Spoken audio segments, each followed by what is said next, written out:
Good morning, good afternoon, and good day wherever you may be joining us from. Welcome to another edition of the Digital Download. I've got this. All right. The longest running weekly business talk show on LinkedIn Live, now officially syndicated on... Oh, no, I haven't got it.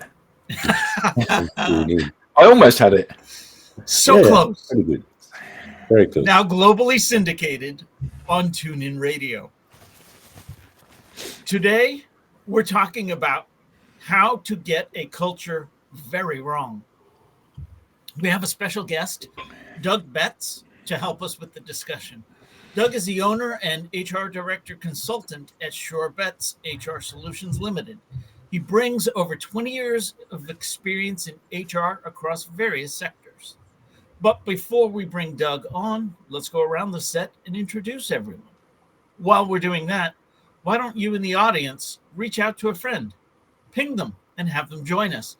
We strive to make the digital download an interactive experience. Audience participation is highly encouraged. All right, so with that, introductions. Bertrand, would you kick us off, please? Of course. Thank you, Rob. My name is Bertrand Godillot. I am the founder and managing director of Odysseus & Co. We provide social enablement, consulting services and training services based in France. And I'm a very proud DLA Ignite partner. Excellent. Welcome. Thank you very much. Tim. Welcome, everybody. Yes, my name's Tim Hughes. I'm the CEO and co-founder of DLA Ignite and famous for writing the book Social Selling Techniques to Influence Buyers and Changemakers. Excellent. Thank you very much and welcome. Adam. Hi, everybody. I'm Adam Gray. I'm Tim's business partner and co-founder of DLA Ignite. And I'm going to pick up on what Tim said to tee it up for Rob. I'm famous for writing the book Brilliant Social Media. Excellent. Thank you very much. And myself, I am Rob Durant, founder of Flywheel Results. We help small businesses scale. And I'm not famous for writing anything yet, but I am the author of the Social Enablement Blueprint. And I too am a proud DLA Ignite partner. Well done, Rob. Well done, Rob. Fantastic. For those that don't know, Rob's book has just gone on to Amazon. Yes, thank you. And we've all read it, and it's really cool. Yeah, it is brilliant. I appreciate the kind words. Thank you all very much. As I said, this week on the Digital Download, we'll speak with Doug Betts. He will share with us how real culture change begins at the leadership level and how it impacts staff attraction, retention, and overall business profitability. Let's bring him on. Doug, good morning and welcome. Hi, Rob. Thank you very much for having me. Hi, Doug. Hi, everyone. Doug, let's start by having you tell us a little bit more about you, your background, and what led you to where you are today. So what led me to where I am today was originally a desire to want to improve the workplace. So even when I decided what career path do I want, and I wanted to be in HR, it came from the fact that I got frustrated in a job years ago where I wasn't trained properly. And I thought if somebody had taken the time to invest in me and train me, I wouldn't have made some of the mistakes I did. And I think that was something I could make better for people in the workplace. So that's where it all started. And it's kind of grown to where I am now. I worked in-house in a variety of roles for 20 years. And then I used the pandemic as an opportunity to explore something I've been wanting to do for a while, which was to leave the corporate world and start my own business. And sort of using the skills and knowledge I'd learned in that time to be on that mission to sort of help business owners make their workplaces better than they currently are. Excellent. So, Doug, let's start with a foundational question. What are the common mistakes businesses make when defining their culture? I think the biggest mistake that you can make at the top of the tree, if you're the owner, founder, MD, or you've got a senior leadership team, is thinking that the behaviors and the culture that you come up with don't apply to you. Nothing will annoy an employee more if they get the message, do as I say, not as I do. So it's absolutely key. If you're at the top, you have to work to define what does good look like in terms of culture, and how does that come across, and how do you link that not just to how you deal with your customers, but also how you deal with your employees. I've got a question on that, actually, because this is so we've been doing this for nearly a decade now, and what we do is we encourage organizations to behave in a more social way, and we train them how to do that. And what we find invariably is that we work with teams of people, and some of the people on the team embrace this way of thinking and some don't. But also invariably the leader, whether that's the manager of the team or the head of sales or marketing or whatever department it is, or even the senior leadership team within the organization, go, this is a fantastic idea and this addresses many of the issues that we have as a business, but I don't need to do it. So how do we, in a practical way, how do we go about instilling this belief in them? Because you must have done this loads of times. Yeah. What are the triggers? The trigger is talking and selling it to them in a way that they'll understand, because I think you can first of all talk about the emotional consequences if they don't invest. After all, they're handing money over to you to solve a problem. And I think you can say that there's only so much you can do with their money if they're not seen to be publicly behind it. You can't necessarily hire somebody to fix the culture. You can hire a consultant like me or like you to recommend things and work alongside people. But ultimately, who do people look up to in the business? It is the owner. It's not the consultant. So they have to be 100% behind it. Otherwise, it will fail and they'll have wasted their money. I think money talks a lot in this case. And the other piece of research I've come across this week, which I found was really interesting, is if you get the culture right, if you're a business, it's more likely to lead to you getting funding if you're going out there and trying to get capital to invest in your business. Funders are going to be more keen to invest in you if you have a good culture, because if they see that you're essentially steering a sinking ship where people are leaving all the time, or there's high sickness, high absenteeism, high turnover, then they're less likely to part with their cash. So I think you have to talk to business owners in a language that they understand, and usually they're all protective of their capital. So that's a good starting point. Cool. Just a quick question. You bring on that. up an interesting. Oh, go ahead. Yeah, we turnover is one of the really one of the critical issues that many customers are experiencing right now. So, is that really 100% a culture thing, or is it also I would say maybe one of the new realities that needs to be addressed, and from that perspective, potentially reinforcing the need for a very strong culture. I think the majority of this is culturally based, and if you look at everything, it all comes down to it. So why do people leave a job? It could be that they're frustrated with their line manager because they're not leading them properly, developing them, giving them the career development that they need and want to advance. They might be micromanaging them. They might not be giving them the innovation and the space to solve problems. It might be the money, but again, that comes back to culture in terms of how do you decide how you're going to reward the workforce? Is it just money? Is it other things as well? Is it a package? And I could spend whole hours just talking about that in itself. So there's lots and lots of different ways that you can look at this. But yeah, fundamentally, it does come back to culture. And sometimes it's not even about how much you're paying people. If people are having a bad experience at work where they feel stifled or they feel they can't speak up, then they will go and look and work for the competition. So while some people follow the money, more and more people now are wanting a good employee experience, which obviously feeds completely into having a culture defined and in place. And that culture is something that shouldn't just be devised by an MD or a senior leadership team. The employees feel how they have to feel that they're embracing it, part of it, and helping to shape it themselves.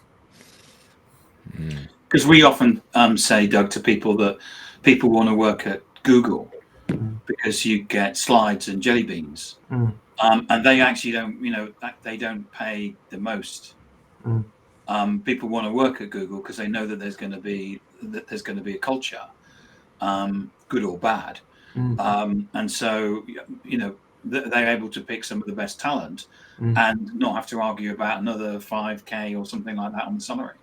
Exactly. And I think there's quite often a lot of HR people miss the strong link between them and a good marketing team in terms of getting the employee voice and the branding. And I think for me, you need to look at, if you're trying to attract a certain sort of employee, what does that person want? How do they consume things, and what experience are they looking for? And yes, some people want the jelly beans in the slides.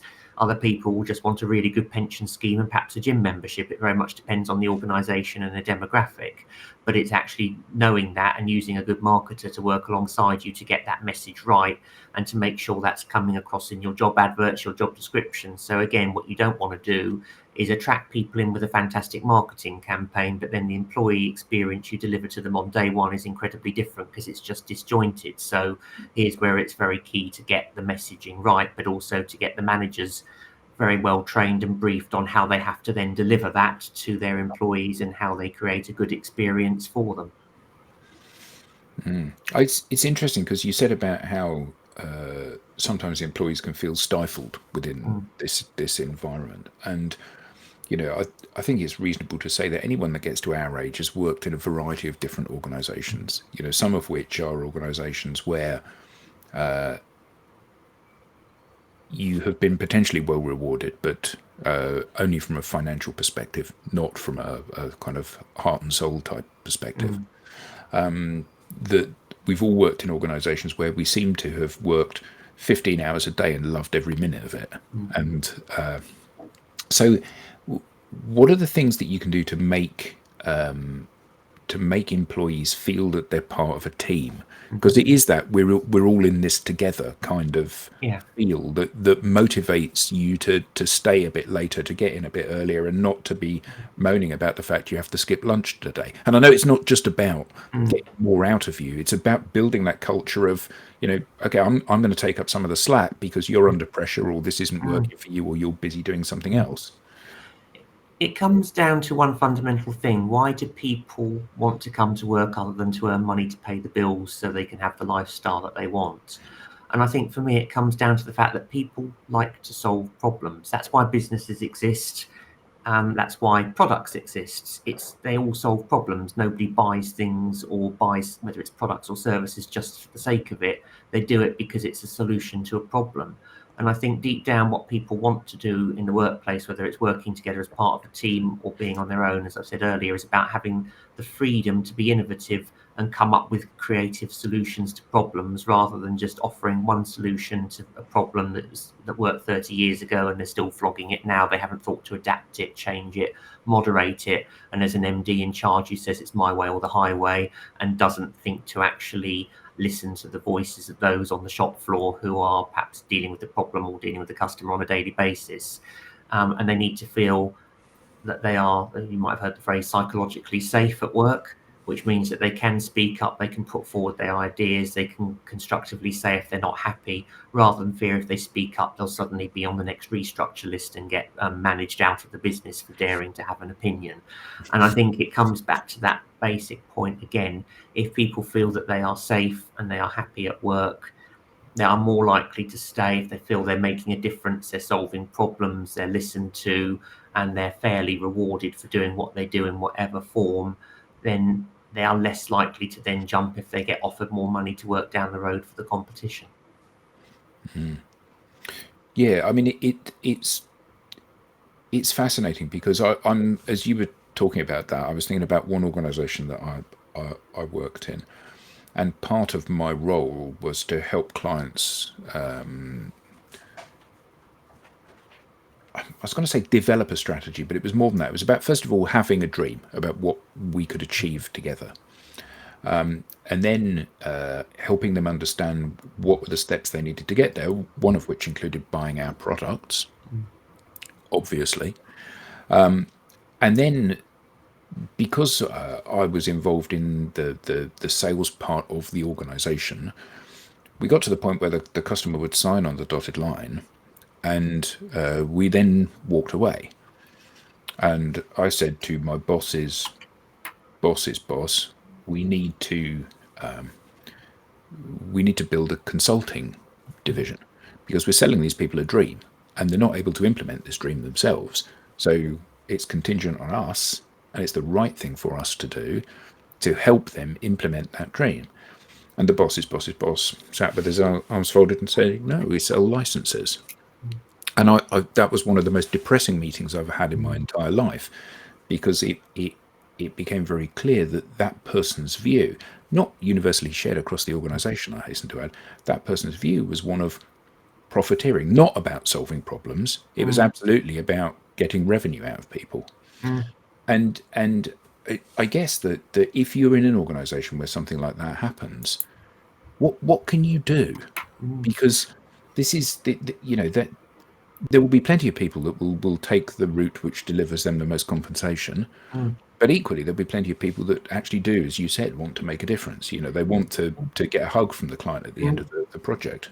And I think in that organisation, it's got a lifespan on it. If your organisation you work for can't deliver what you ultimately want to do, then that's when it is sometimes time to walk away. It's a shame, because I think, yes, in your case, it was short-sighted of the business owner, because again, they could have made more revenue from a consulting division, and it's expanding the offering and keeping people there longer, because it's then important where you need to think about the customer journey like you did, and what people are actually experiencing along the way at different times, and how you can link products and services together to create that great experience that will stop them going off. Because I think if you don't do it, somebody else will, and so incredibly short-sighted. And I think this is the other thing, to answer your question and to go back to the original point about what can people get badly wrong. I think it's the MDs who surround themselves with smiling, nodding dogs, and therefore come under the disillusion that they think everything is right in the world, because it isn't. A good business owner will welcome being challenged by people, because they cannot be an expert in everything. And I know I'm not, which is why I pay an accountant, I pay VAs, I pay people to do things that I can't be bothered to do myself, or I know I'm not as good at, or they can do quicker, which is a conversation I was having with Rob just before we started the meeting today. So I think, to come back to the question, unless that MD is willing to sort of see that actually it's good to be challenged and it's good to listen to other points of view. And I think, yes, it's fine if they come back with a really good business reason to say why that wasn't a good idea right now. Then perhaps, again, it's something they could have bought. So I think all that the MD could have done differently there is perhaps entered into some open communication about where they're coming from. But to answer the question rather depressingly, for an employee, you get to the point where you think, actually, I can't help you anymore. We're not a good fit for each other anymore. And then it might be time to actually look for another company that does offer that kind of thing. So the kind of companies people want to work for will be the ones where they feel they've got that voice. And with that was the day that Adam Quiet quit. But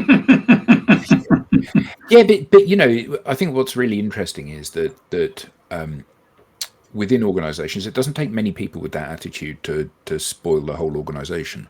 And I know that certainly in this business, there were many people that I really rated and thought were tremendous. And many of those people have now left the organization, probably for similar kinds of reasons, where, I'm being well paid, but actually there's more to it than just the paycheck at the end of the month. Yeah.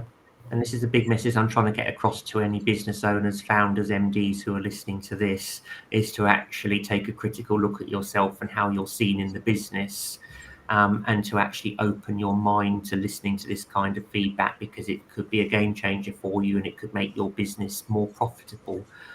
If you just sort of adapt to the way of doing things and think about what your workforce wants. I mean, if your workforce are old school and they just want to come in, do their job and go home again, and you want to keep offering the same product virtually unchanged, then carry on. But very few businesses operate like that now, and most of them will go down this innovation route, or will need to, if they want to survive.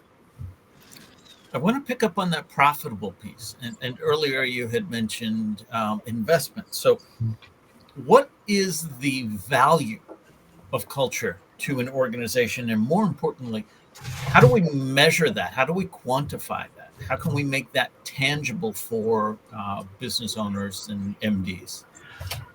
I think to measure the data, you need to look at some various factors. So I think things like your NPS, so your Net Promoter Score, in terms of your employee satisfaction ratings, because that's a good way of measuring engagement, satisfaction in a job. But you can also look at more financially related benefits as well to this. So again, what percentage of people are putting in grievances, what percentage of people are long-term sick, and how much is that costing you in terms of money. What is your employee churn rate? So what is your average rolling turnover over the last 12 months? Are there any particular peaks? It was interesting because I was talking to a client of mine this week about this very subject, and they do monthly sort of NPS checks, and you get a couple of peaks and troughs, but actually they then do a quick annual survey as well, which kind of evens out the bumps, which was a good thing for them because it meant their senior leadership team didn't need to panic as much as they thought they did, because when you look at the bigger picture over the year, it actually isn't as bad as perhaps you get a very bad month when everyone's working to a deadline and is stressed out, so it's naturally going to give a slightly lower score than they would do overall. So it's, I think, always important to see the big picture. But yeah, those are the kind of metrics and data that you need to look at. The other one is cost of hiring as well. So again, if you're constantly hiring people and they're not staying very long, you can look at how much it actually costs you, not just to place a job advert, but to spend the time looking at CVs, carrying out interviews, training up new hires, only for them to leave. So I think those are the useful kind of bits of data that you can analyze as a founder, look for patterns in, and when that's going in the right direction, you know you're getting something right in terms of your culture and how employees feel about working for you and staying there. You mentioned NPS scores and surveys. Talk to me a moment about the traditional annual reviews and the impact they have on company culture. Yeah, I hate employee appraisals. I openly admit it. And I always do a cheer if I manage to persuade my clients to drop them, because in my view, they serve absolutely zero purpose in today's world. I think they're left over from a bygone era when businesses were very static, particularly sectors like manufacturing, where not much changed year on year. You'd set the annual objectives and that would be it. In today's business world, things move considerably faster, and spending the time filling out a piece of paper and looking at those experiences, it just takes up time. It doesn't add profitability, it doesn't add value. And it surprises me when I've seen modern innovative companies do so much right, but they're still stuck in the 1980s with this particular bad habit. Now, when I say all that, what I'm not saying is don't communicate with your employees at all. You still need a different methodology to do it. So I recommend things like having regular, frequent check-ins, and data has proven to do this just informally, fortnightly, seems to be quite a good way of touching base with people regularly. And it's something that doesn't have to be long, doesn't have to be complicated. It can be 10 minutes, it can be a walk, it can be a cup of coffee. It doesn't have to be a formal sit-down meeting, but that's a good sort of habit to get into in terms of making sure that you're knowing what's going on in your employees' lives. So also good to continue to set objectives as well, because again, it's motivating employees, it's giving them something that they can work towards. And I think people need to have goals, targets, but the reason I say do it more often than once a year is because things change in business. So there's no point me setting a goal for somebody next week if it's going to be out of date a few days later. It's about regularly reviewing it, but people will generally like something to feel that they're working towards. And again, it comes to a bigger picture of, does everybody in the company actually know why the company exists and what it sets out to do, and what are they doing on a daily basis to contribute towards that, rather than just working in a silo where they just focus on what they've been doing every day but don't think about what else is going on around them or the bigger picture. So how does a leader do this stuff? Because we're a tiny company, so it's pretty easy for Tim or I to speak to everybody in the business. But when you get to larger organizations, I think that there's a very real risk, isn't there, that this becomes a communications department activity. You need to understand what the business does. So here's our vision and mission statement, and it's a bunch of verbiage normally from somebody that's written in lovely prose, but it's not the same as speaking to somebody. And what you're talking about is quite a sort of touchy-feely way of doing things, which is great. But how does that scale? So if I've got 100 people that work for me or 500 people that work for me, how can I dip test that audience to understand what's going on in a meaningful way, where it's not just a case of me asking you questions. So, you happy with this? You happy? Because Actually, that's not the same thing as a conversation, is it? No, and what I'm talking about here is a qualitative conversation rather than measurable data. And I think if you've got 500 people in an organization, it's getting your structure right so that you've got managers who are actually good with the right leadership skills to have those kind of conversations. And I spend a lot of my time training managers on how to have these conversations, how to ask the right questions. So they're open-ended and you get the right kind of feedback from employees. And then that way it's not an onerous task. It's not like one person has to look at 500 bits of data and remember it all and try and make it mean something. It's that you set your structure right so that one manager doesn't perhaps have more than between, say, 5 and 8 direct reports at the very most, so that they're not overwhelmed by that task of trying to speak to 20, 30, 40 people. I think the way to do it, have the qualitative conversation. And then if you get the right kind of tech, and there's plenty of systems out there that will do things like that, is where it can then be summarized, recorded, and it can then give meaningful stats and data back to somebody at the top of the tree who needs to then sort of see, okay, what's the company mood like at the moment? Where is there a particular department that's lower than the others, and what's going on like that? So I think, it might take one person, but I think a mixture of technology and good training will kind of get you to that place where it doesn't become an overwhelming chore that's then lost. The other side of this as well is if you've got performance issues with somebody, you can then use those mechanisms to start to document it, because there's so many times I'm coaching managers about how to deal with a problem. They say, we don't like this person, we want to get rid of them. I say, yes, they've done some terrible things. Where's the evidence that you've spoken to them? They've had all the conversations, but that evidence doesn't exist, and we need the evidence to be able to move forward on it. So again, this is a good mechanism of being able to informally capture some of that stuff as well as the overall picture of an organization and where it's at. I guess that there's also a degree of coaching needed for the leadership team, because just because you're running the business, there's no guarantee you understand any of this stuff. Like, we all work in or have worked in organizations where you've been really good at something, so you've been promoted to managing people who are good at that thing rather than someone that's a good manager. And our chairman uses an expression which is delightful, which is beatings will continue until morale improves. And kind of when you're at the top of the organization, it must be like, okay, we've got a problem in this department. How can we force that department to be more on brand or more excited or more committed? So how do you go about tackling that? It's a good question. And I think the answer is it's making sure that managers at all levels are coached to have a difficult conversation with whoever's in charge of that team, and that they can coach them through working out what they need to do next to correct a problem. And I do a lot of leadership training with people, and quite often I'm put in front of middle managers, newly promoted managers who are very keen to learn, because this is my story and this is why I'm so passionate about this topic. I was that person 20 plus years ago who was put in front of the team with no training, no support, and unsurprisingly didn't succeed. So I spent my career learning how to get it right, coaching other managers on how to do it. As an HR person, I'll always say I'll coach and advise you, but I'm not going to have your tricky conversation for you. You've got to do that yourself. But it comes back to my earlier point about senior leaders needing to know that they are part of the solution and they can't think they know it all. And I've worked with so many organizations where the junior managers get put through the training. Senior leaders don't think they need it, but they really do. Perhaps. Well, you don't need to teach me. I've been doing this for 20 years. I've been managing teams for 20 years, so there's nothing you can show me. And I'd be saying, how well is that? And then I would usually drag up the evidence that proves something to the contrary. You need to have the aha moment where you can get somebody to reflect and go, what do you think you do differently next time? How well do you think that went? And you sort of have those coaching conversations with them.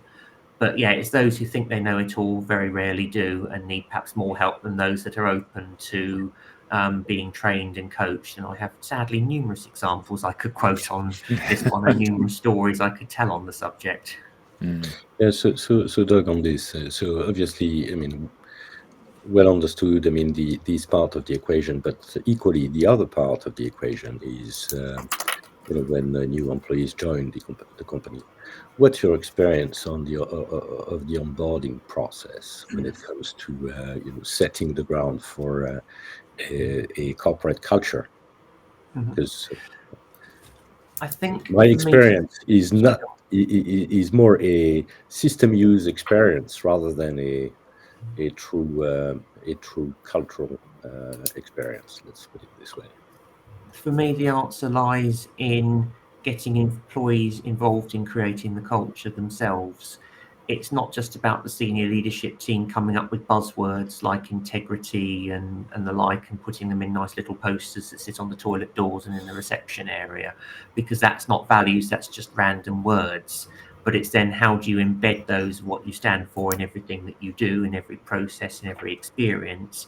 But it's how do you come up with them in the first place? And if a senior leadership team dreams them up and then dictates them, are people going to buy into them and think that's part of what they're about? I doubt they will, because they haven't been part of creating it. So the way to do it is that you, before you create those values, you run workshops. And I've done this in the past with people where you ask them some very broad questions about the company, like what's great about working here, what would you like to change, what works well.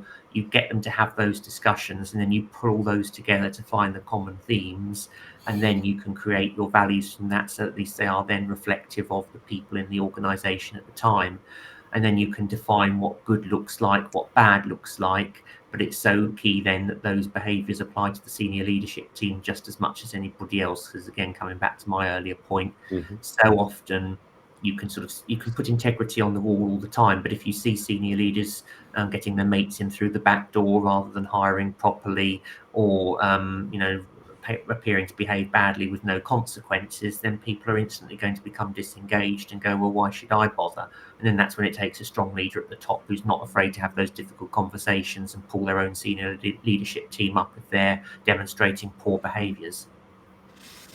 And I thought it was just they had the wrong picture on the framed poster.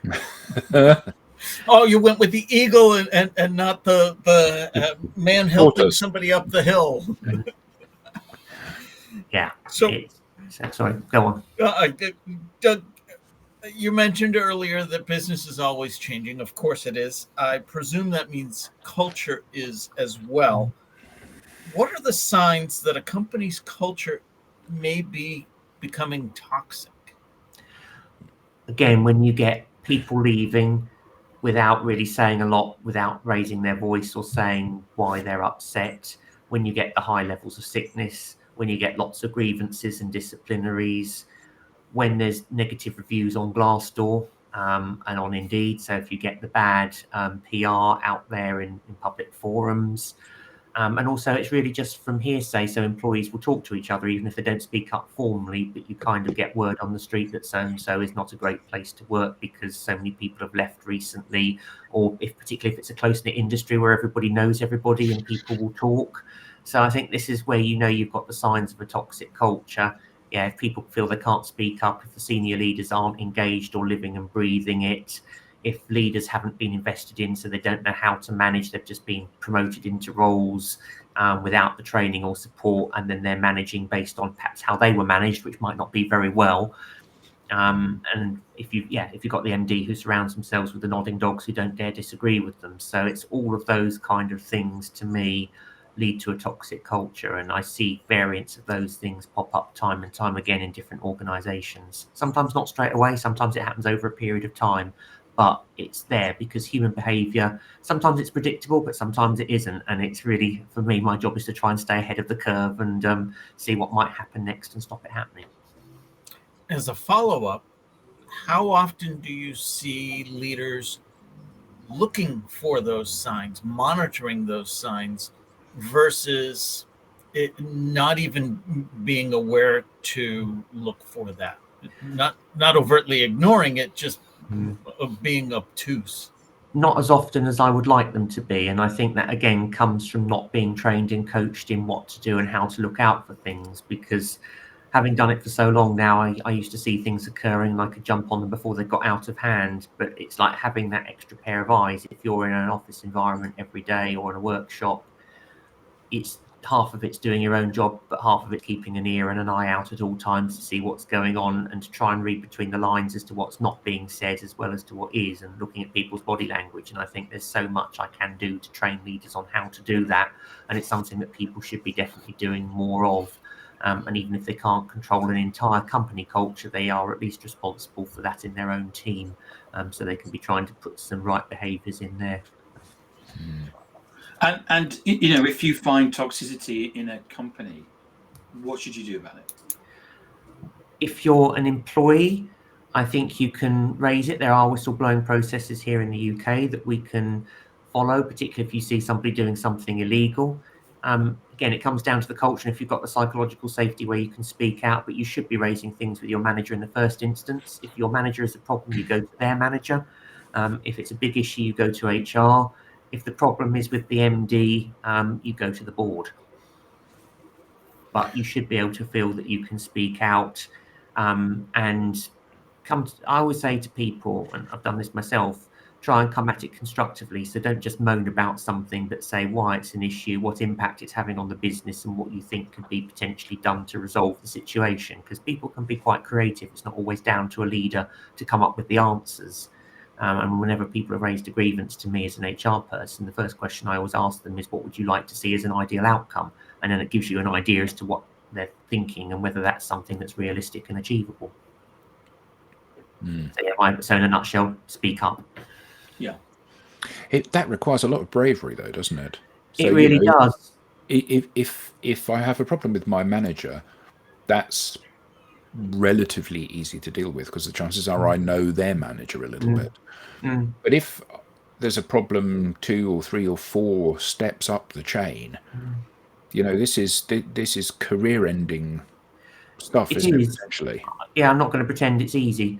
In an ideal world, yes, people would listen to you, you'd be taken seriously, but ultimately, even if you raised a grievance and it was upheld, it can sometimes be the end of the line in that job, which is why so many people don't raise grievances and don't make a fuss when they probably should, because they're scared of what might happen next. And I think it's a shame, because if people listen to the feedback and there's somebody up the chain who will listen and look at it objectively rather than actually try and jump to the senior person's defense, then they could learn something and the culture could improve. So it's about having balls, but also not just from the employee's point of view raising it, but from the senior person who hears the case. Because it depends really with the employee. They have to weigh up the risk of what's the culture like. Am I going to lose my job at the end of it? Does that matter to me? If I do, am I ready to move on? And it's a shame, because quite often by the time people raise grievances, they've already mentally left or clocked out already, which is too late to then say. Yeah, it's festered, hasn't it? And they've become quite militant about it. But I think there's always this risk, isn't there, that you want to do the right thing. If you see something which is unjust happening, you want to try to address that problem, and you want to be part of the solution rather than part of the problem. But I mean, we see time and again, particularly in very large organizations or governmental things, that somebody has become a whistleblower, and they've and actually that's not just ended their career in that company, that's ended their career everywhere. Because I'm going to tell the board about what an awful person Tim is within the organization, and then actually I become branded as a troublemaker. And then when I go to the company for a reference, it's like it's Tim that's got to write the reference. So Tim then goes, well, I wouldn't trust this person because they've demonstrated they can't be trusted. And it's like the whole pack of cards potentially comes down, doesn't it? Yeah. So is there a mechanism for people to, I don't know, to do this anonymously, or do they just have to, as you said, kind of mentally clock out and go, my days here are done, I'm leaving? You can do some things anonymously up to a point, but ultimately you sometimes need to stand up and be counted. So you've got some evidence if you need to go against a person if they've done something illegal. It can't just be anonymized statements. There are some things you can do to keep people safe if they come forward, and in fact, who's signed the statements, but you anonymize them if you show them to the person in question, although sometimes, again, they can work it out. I think fundamentally trying to solve the problem further, you have to go back to getting the line manager to look for the signs that somebody's becoming less happy and listening to them, and stop a small problem becoming a big one. And the mechanism I often use for this is to do a stay interview with people. So you go around everybody and you get asked the questions about how happy you are. So it's a bit like an exit interview, which I think is a little bit too late, because by the time you conduct that, somebody's already made a decision to leave.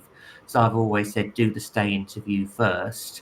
And then that way you get the feedback before they've become that disengaged, that they've resigned or got a better offer. So you're hopefully then trying to act on feedback. And then that comes down to the whole other issue of teaching your leaders how to act to feedback in a timely way, so that it's listened to and you can take and implement bits of it that you need to. So again, stopping small problems becoming big ones. Yeah, I mean, it is complicated and something which is fraught with potential landmines, isn't it, to step on? But I guess the other question, certainly one that springs to mind for me, is that this is so like I said, we're a small organisation. Tim and I are aligned on everything, and the people around us get access to as much of us as they need. And I like to think that we lead by example within the organisation. But if we were a business of a few hundred people, and our jobs were much less operational and much more managerial and people-based roles that we had, to do this, because it's an ongoing process. It's not like once a year we have a big interview. It's an ongoing process. This becomes a major expense, doesn't it? Not just in terms of cash, but in terms of time as well. So how do businesses balance these two things? You want all of the insights you possibly can. I've spent 5 years training you, Doug, so I don't want you to leave, because then I've got to try to train Rob for 5 years to get up to your standard. So there's the fiscal benefit of retaining you as a happy, productive employee, but there's also this speculative cost of trying to make sure that you're happy and you stay engaged in the organization by making the changes to the environment that you demand. I think I'd say get short, periodic feedback that's quick and easy to look at and analyze, and that's where having a good app or a bit of tech will really come in handy, because you're not wading through papers for hours. You're getting quick insights, and I like a pulse survey because they are just those things: quick, easy, gives you the instant insights, takes employees 30 seconds to complete it, then it's less onerous, and you're getting that regular feedback rather than a once a year big thing. Again, not a big lover of annual staff surveys for the same reasons, because it can take months to analyze it all and even longer to say what you're going to do about it. And while they're set up with the best of intentions, again, because things move quickly, it's no longer the right mechanism, which is why I still advocate, again, the little and often approach rather than the big annual approach. So, Doug, are there any recent innovations or trends that you see that maybe are exciting or promising? So I think some of the trends I'm seeing, particularly here in the UK, we've got more generations in the workforce than ever before, all wanting different things. Now, you could look at it as a nightmare. I find that quite exciting, because you get different skill sets, different experiences coming together, and it's better than just having a lot of people who are all virtually the same in terms of what they're thinking or wanting out of their experience.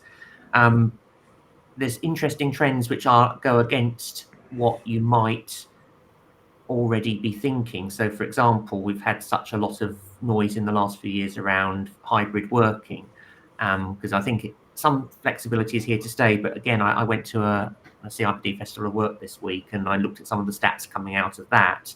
And actually what people are wanting at the moment is employees are more keen on flexible hours rather than flexible location, which I think is a bit different to what you might think on the surface. And again, I think it gives people the opportunity, and workforces the opportunity, to be innovative about letting people do their best work in the right way and in the right place and the right time that works best for them, and it can really benefit a company. And I think, in terms of a trend, I think there's still a big cultural piece for organisations to get over, where people feel stigmatised if they dare ask for flexible working, even though it's a day one right now. And I know I've gone down a little bit of a rabbit hole with this one, but I think it's quite key to sort of put it in there, because it's still a trend. I'm also thinking about, I think what else is coming up at the moment. Obviously, the big one is AI as well, because you'd be crazy to ignore it, because it's going to come, more things will get automated, it's going to grow arms and legs, it's going to become more intelligent. And in many ways, that's a great thing, because it can definitely change the workforce. It can make things more efficient, but it also changes what you might need out of people. You'll always need people in some way, shape or form, but perhaps jobs which exist now might not exist 5 or 10 years down the line. So a good people leader, business owner now will be looking at that trend and working out what they need in the future and skilling their team to be ready for it, rather than just carrying on as they are and doing the equivalent of sticking their fingers in their ears and pretending that it's not there. That actually, as you were was saying that, it made me think about you said about the more generations working in the workplace now than ever before. And, you know, I'm an old person. I'm kind of getting towards the end of my career. And obviously when I went out into the workforce, it was a very different place to what it is today. Now, the reality of most not all, but most organizations is that they're peopled by individuals like me, people who are in the tail end of their career. You know, I've been here, I've learned all this stuff, I've grown all of these different skills and this equity in my knowledge, in my network, in my finances. So now I'm able to run my own business. And I'm employing people who are, because of their position in the workforce, earlier on in their career than me. Therefore, they're younger than me. Therefore, they have a very different expectation of the workplace. And you know, I read lots of stuff about very young people joining the workforce and their expectation of the commitment they make to their job is very different to the commitment that we used to make. So, you know, your first job, Doug, you went into work and your boss said, we've got an important visitor coming, so it's your turn to clean the toilet today, Doug. And you just rolled up your sleeves and said, all right then. Because actually that was the smiling part of me thinks, well, that's teamwork. You know, it's my turn to do this job, even though it's not a very pleasant job. But nowadays, you know, people fold their arms and go, that's not in my job description. It's not my job to do that. Yeah. And so how do people, old people like me that are running businesses, how do they reconcile the fact that their view of what a job is and how much the job owns you is very different to people who are coming into the workforce today? And how do you blend those together into a culture that works for everyone? Yeah, and it's not a 5-minute answer, but I will answer it as best as I can. I think, yeah, you're right. People do have different expectations of coming to work and what they actually want out of it. And I think the key point here is people won't just do something because of somebody's job title and they're telling them to do it. As a business owner, as a leader, you have to earn that respect rather than just thinking it's going to happen automatically because you own that company. People will sometimes challenge you. And sometimes there's a lot of expectation management on the part of the leader needed in terms of having to tell Generation Z, I don't want to generalize that, no, you won't be the MD in 2 weeks' time just because you've joined us straight out of school. And some people think that there is a fast path to it. And there isn't always, unless you start your own company and make yourself the MD. And yeah, whole different route there because I love it. I love business owners and innovation and entrepreneurship. So I hope that actually I wish schools taught more about it. So there were more business owners out there who felt trained to be able to start doing these ventures rather than naturally going into the world of being an employee. But I think it comes down again, managing the expectations, but also creating the right culture where teams do muck in and help each other out. And no, you might not be cleaning the toilet all the time, but it's sort of doing it and getting them to see the value of doing it once. And again, with my slightly legal head on, yes, I write into job descriptions that we can ask you to do anything that's reasonable in line with your job. And I know you use cleaning the toilet as a very, very sort of a rare. What should I think of the right word here? The reason it's resonating with me slightly here is because I know that a lot of gyms lately have tried to save money over here because they try and get their PTs to clean the toilets. And I can see why the PTs aren't happy about that because they're not paid cleaners. They went to teach people a certain role. And it's, I think, a business trying to cut corners and save money by not employing a proper cleaner. So I'd say in that circumstance, no, I think you should invest in the skill set rather than expecting everyone to muck in. But flip side, if you're in an environment where you might do things that you wouldn't normally do, but it helps out and it gets the team through a crisis, then that's a really good thing to foster it. But I think the key to it here is that the MD has to be seen to be doing that as well, not just asking the workforce to do it. So if you've got a big event coming up in your business that's going to get new clients in the door, you're going to be, the MD might be the one who's stuffing envelopes or putting posters up as well as other people so they can see if it's good enough for the MD, it's good enough for them. And I think that's the best advice I can give on that is lead by example. Yeah. Do you have any examples of maybe well-intentioned cultural initiatives that backfired? And apart from the posters on the toilet doors with random buzzwords on, yes, that's one of them.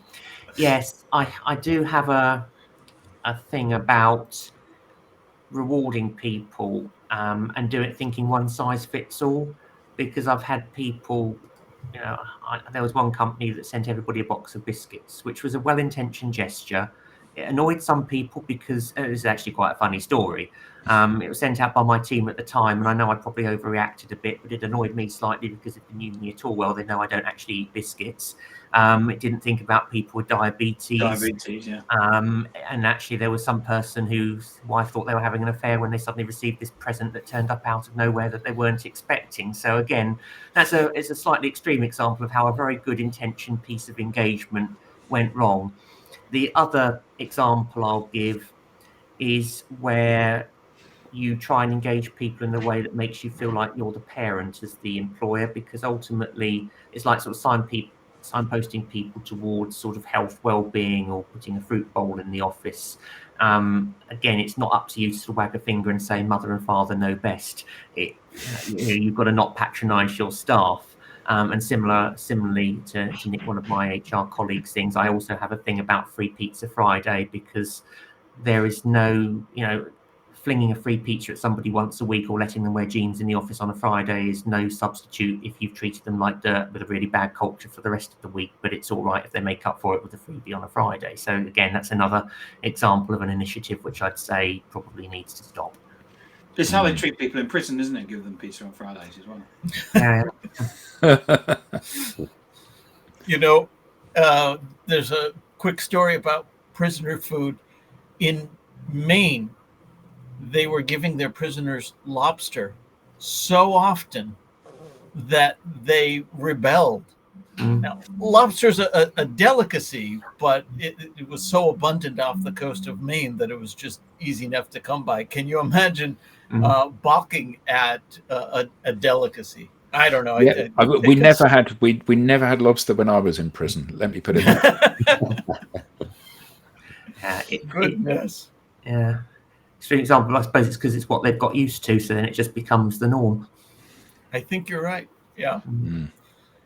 So, Doug, this has been great. How can people learn more about you? How can they get in touch? If they go to my website, surebetshr.com, they can get in touch with me that way, send me a message, join my mailing list. They can connect with me on LinkedIn or follow my page on Facebook, and I'm pretty responsive to messages. I've also got a book out myself. You're also talking about your authorships at the start of this. Mine's called From New Line Manager to Great People Leader, and that's on Amazon. So even if you don't want to talk to me directly, but you want to read more about my leadership tips, then just go to Amazon and you can buy that. So yeah, plenty of ways people can get in touch with me if they want to know more. And that title again? From New Line Manager to Great People Leader. Excellent. All right. Thank you. Well, thank you for having me. You're welcome. Absolutely. Thank you. Oh, here we go. We now have a newsletter. Don't miss an episode. Get show highlights, beyond the show insights, and reminders of upcoming episodes. You can scan the QR code on screen or visit us at digitaldownload.live/newsletter. On behalf of the panelists, to our guest, to our audience, thank you all for being a part of this week's Digital Download, and we'll see you next time. Bye all. Thank you. Thanks, Doug.